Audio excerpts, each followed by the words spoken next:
بسم الله الرحمن الرحيم. وما لنا ألا نتوكل على الله وقد هدانا سبلنا. صدق الله العظيم. عمرك مش هتصدقني لو قلتلك إن أول مشكلة قابلتني في الزراعة ملهاش أي علاقة بالزراعة.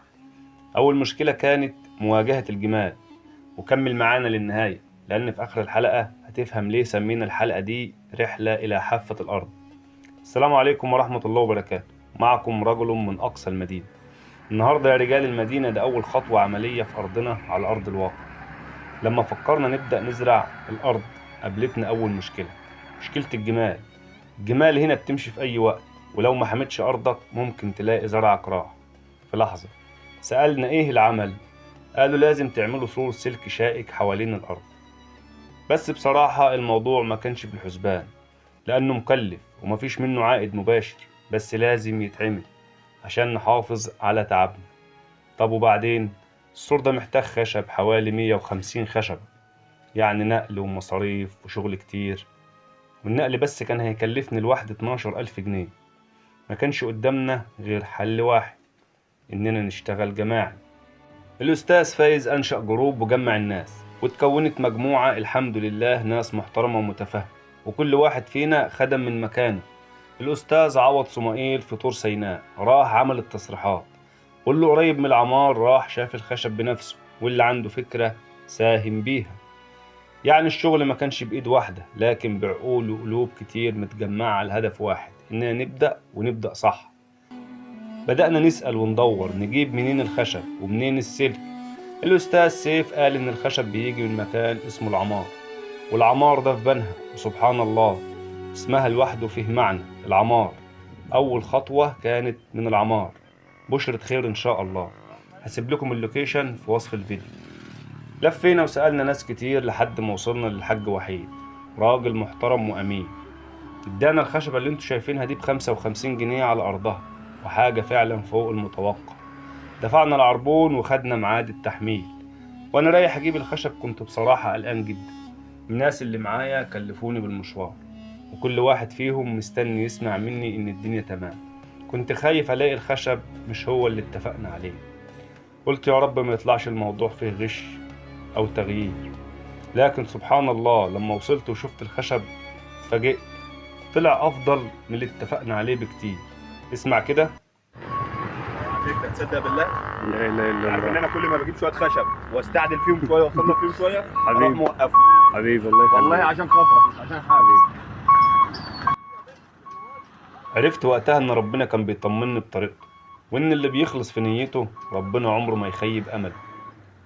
بعد كده بدأنا نحمل العربية.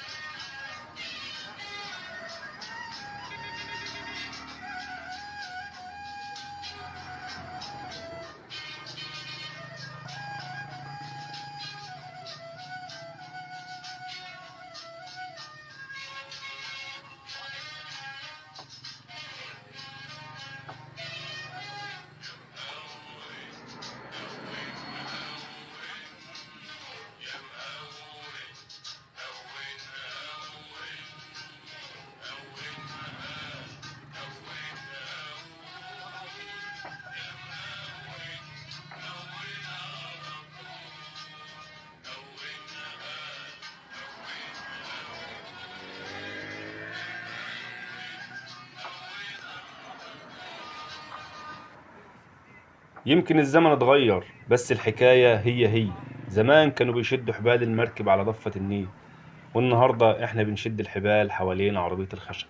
العرق هو، وروح التعاون هي. اللي اتغير بس هو المكان، من ضفة النيل لحافة الأرض.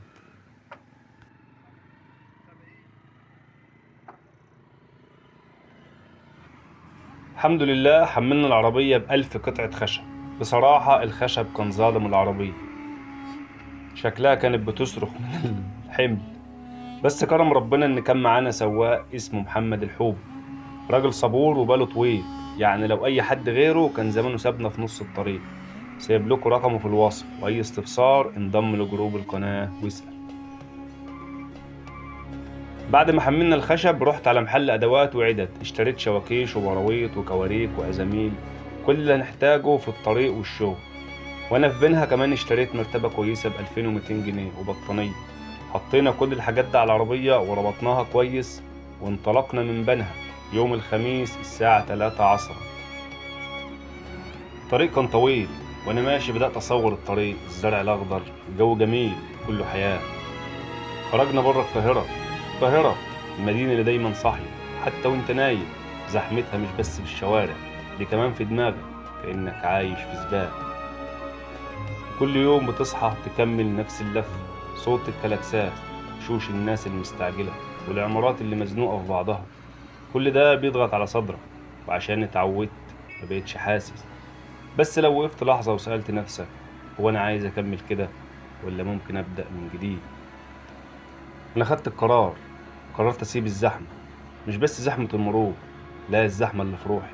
سبت ورايا كل حاجة، مش هروب. بسم الله الرحمن الرحيم. ومن يهاجر في سبيل الله يجد في الأرض مراغما كثيرا وسعة. ببحث عن سعة، عن أرض فاضية أزرعها، وهوا نضيف أتنفسه، عن صوت العصافير بدل صوت العربيات. يمكن الطريق مش سهل وكله صعاب ومتاعب، بس على الأقل بقيت ماشي في سكتي مش في سكة غيري. مشوار ده مش مجرد انتقال من مكان لمكان، ده مشوار خروج من اللي كان للي ممكن يكون. حسيت إن القاهرة لسه بتنده عليا. طلبت من الحاج محمد الحوبي يشغل الراديو.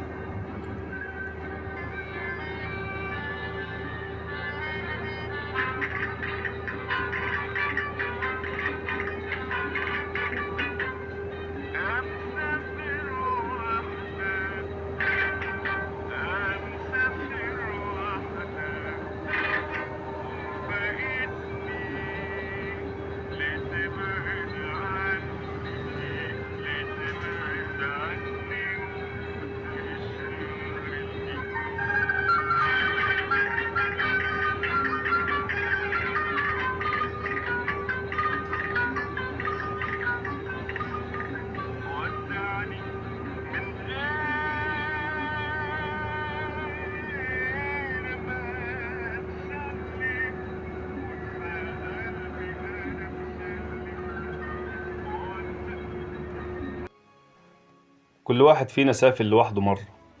يا ترى انت سافرت من غير ما تسلم على مين؟ في ناس سافرت وسابت وراها حبايب، وفي ناس سابت مكان بس فضل جزء منها هناك في نفس المكان. يا ترى انت مين في الحكاية؟ اللي سافر لوحده من غير ما يسلم، ولا اللي مستني؟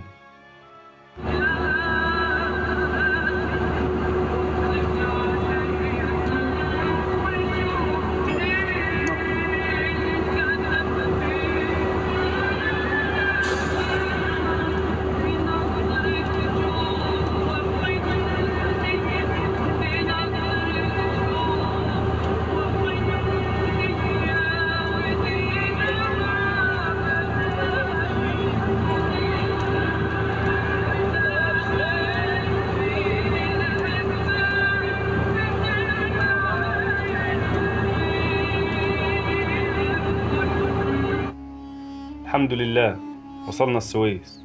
المدينة دايما كانت بوابة، مش بس بوابة قناة، بوابة خروج وبوابة رجوع. ناس كتير عدوا من هنا، في حرب وفي هجرة وفي رزق وفي حلم.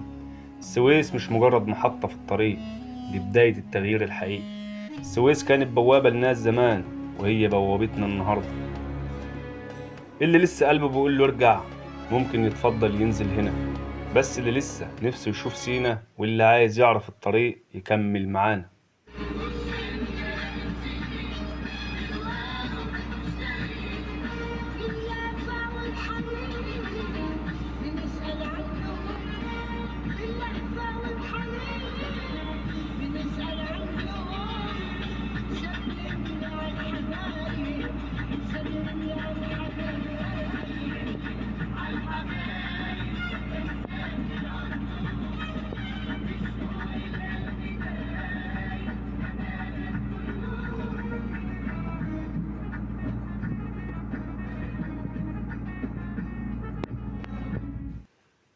وصلنا نفق الشهيد أحمد حمدي. في الظاهر نفق بيوصل بين ضفتين، بس الحقيقة ده بوابة، حد فاصل بين عالمين. بين حياة كنت فيها وطريق ما تعرفش هيوصلك لفين. وانت داخل النفق نور وراك بيبهى ونور قدام بيستناك، لكن حواليك ضلمة، ضلمة كأنها بتقولك خد نفس، لأن اللي جاي مش زي اللي فات. وكأنك ماشي في رحم الأرض زي طفل لسه بيتولد، لحظة ما تطلع على الوش التاني يوصلك صوت داخلي ملوش لهجة. ده مش مجرد نفق، ده عبور من اللي كان اللي ممكن يكون.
وصلنا عند عيون موسى.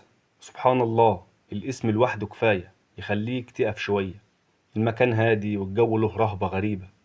أول ما تشوف اليافطة اللي مكتوب عليها عيون موسى تحس كأنك رجعت آلاف السنين لورا. هنا في المكان ده مشي نبي من أولي العزم، وشاف البحر وشاف المعجزة، البحر اللي انشق والطريق اللي اتفتح في نص الموج، طريق نجاة. وأنا ماشي هنا حسيت إن كل خطوة في الرحلة دي كأنها امتداد لطريق سيدنا موسى، نفس طريقه مليان تعب وخوف، لكن في آخره نجاة. الليل أقبل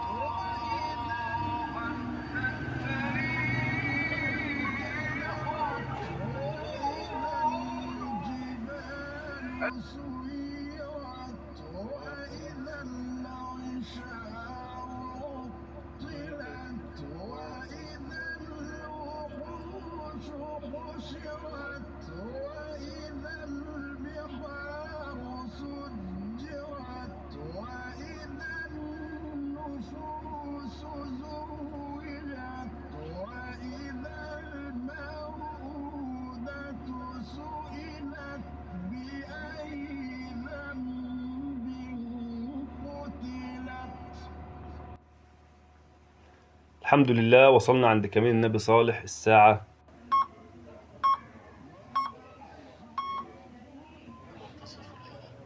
إذاعة القرآن الكريم من القاهرة.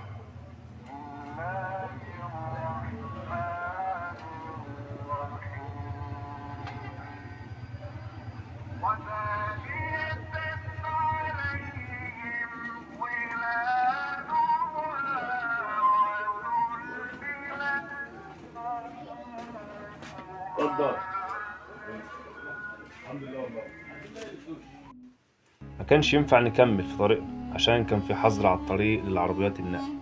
الحاج محمد الحوبي سواق العربية نزل وجاب بصل وطماطم وكبدة وطلع البوتاجاز صغير. قعدنا نجهز الأكل، ريحة الكبدة وكوباية الشاي بعد الأكل كانت أجمل حاجة في الرحلة.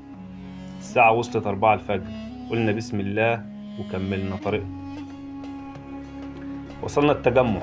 أول ما نزلت لقيت الأرض واسعة وساكتة، لا صوت غير الهواء ولا حركة في المكان. العربية واقفة محملة على الآخر، وأنا ببص حواليا استنى أشوف حد يساعد في تنزيل الخشب، لكن ما كانش في حد. قلت خلاص نبدأ إحنا. كان معايا أبو علي، بصراحة اتظلم معايا وخد له خشبة في راسه، ختم النسر. نزلنا الخشب واحدة واحدة وقلنا نوزع الخشب على البيوت حسب نصيب كل واحد. خدنا العربية وبدأنا نعدي على كل بيت، عند كل بيت واحد بنقف ننزل خشب ونكمل.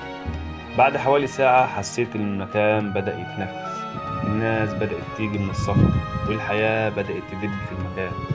كل واحد بيدخل حاجته جوه البيت، واللي بيعد القطع واللي بيقفل الباب بعد ما يخلص. الحكاية بدأت تبان إنها جد، التجمع بقى فيه حياة.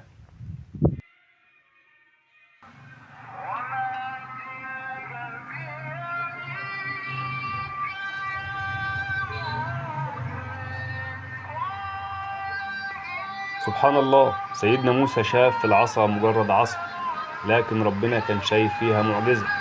واحنا كمان يمكن شايفين الخشب ده مجرد خشب، وإن شاء الله يكون بداية خير علينا. بعد كده الأستاذ عبد الحليم والأستاذ فايز طلبوا مني نركب خزانات المياه للبيوت. اشتغلنا وركبنا الخزانات، بس بصراحة ما كانش عندي وقت أصور، كنت غرقان في الشغل. إن شاء الله الفيديو الجاي أصور لكم الخزان وطريقة تركيبه. بعد ما خلصنا طلعنا على الأرض، جبنا اللودر، قطعنا الشجر، نضفنا الأرض وردمنا الحفر، وعملنا ساتر ترابي علشان السيل، وبعدها جبنا الجرار يحرث الأرض، وبعد كده القصابين.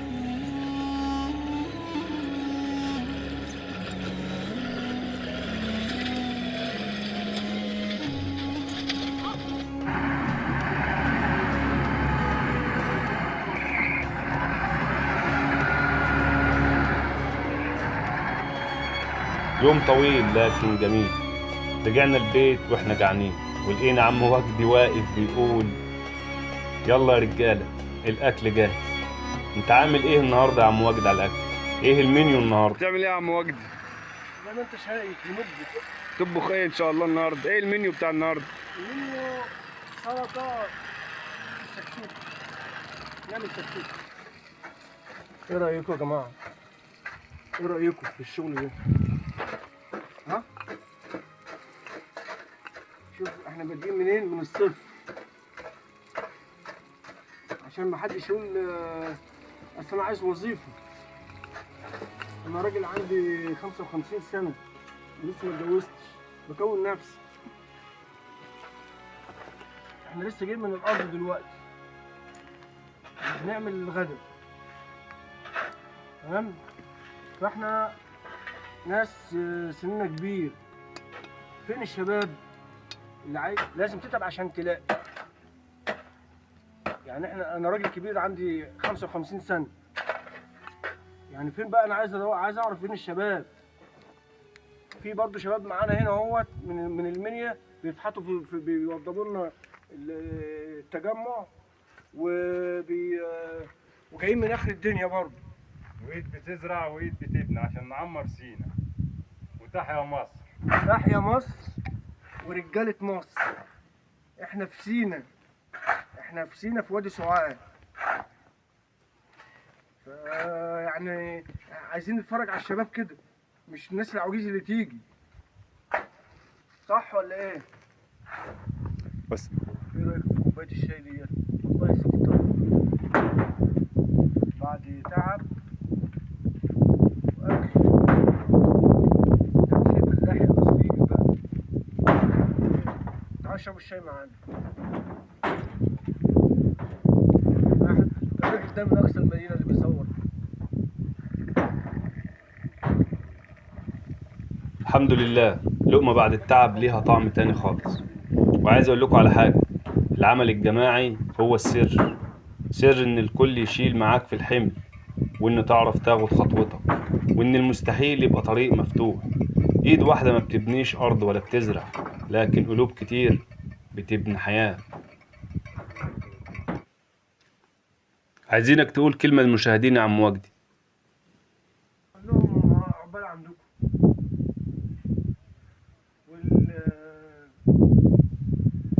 والدنيا تبقى حلوه كده ان شاء الله. وادعوا لنا كده ان ربنا يوفقنا كده ونقدر نزرع الارض دي. بس انا قعدت هنا في التجمع 5 ايام. في حاجة غريبة في المكان، والاغرب كمان من ساعة ما وصلت ما فكرتش اشوف الساعة كام، مفيش مرة بصيت في الساعة مع انها معايا على الموبايل، ولا سألت النهاردة ايه في الايام، ولا احنا في شهر كام، ولا حتى في سنة كام، لدرجة اني نسيت اصلا احنا في سنة كام. مش عارف ده تفسيره ايه، يمكن عشان احنا فعلا على حافة الارض، ولا يمكن لاننا خرجنا بره الزمن.